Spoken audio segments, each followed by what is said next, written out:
ఇసుక మనిషి ఒక బాటిల్లో ఇసుకను నింపి సముద్రం అవతలకి పంపిస్తాడు. అది 10 ఏళ్ల తర్వాత మంచు మనిషికి చేరుతుంది. అప్పటి నుండి వారిద్దరు ఒకరికొకరు గిఫ్ట్లు పంపుకుంటారు. మంచు మనిషి పంపిన వస్తువులతో ఇసుక మనిషి తనని తాను స్టైల్ గా మార్చుకుంటాడు.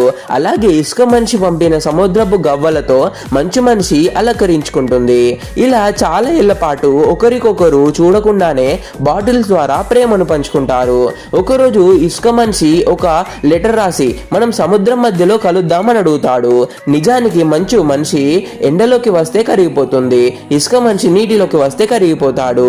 అది తెలిసినా కూడా ఒకరినొకరు చూడాలనే పిచ్చితో ఇద్దరు ధైర్యం చేసి సముద్రం వైపు అడుగులు వేస్తారు. తీరా ఒకరికొకరు దగ్గరికి వచ్చేసరికి ఇద్దరు నీటిలో కరిగిపోతారు. భౌతికంగా వారు ఎప్పటికీ కలుసుకోలేకపోయినా నీటి రూపంలో ఒకరిలో ఒకరు కలిసిపోయి ఎప్పటికీ సముద్రంలో తోడుగా ఉండిపోతారు. నిజమైన ప్రేమలో భౌతికమైన కలయిక కంటే ఒకరి కోసం ఒకరు సర్వస్వం త్యాగం చేయాలనే తపనే గొప్పది.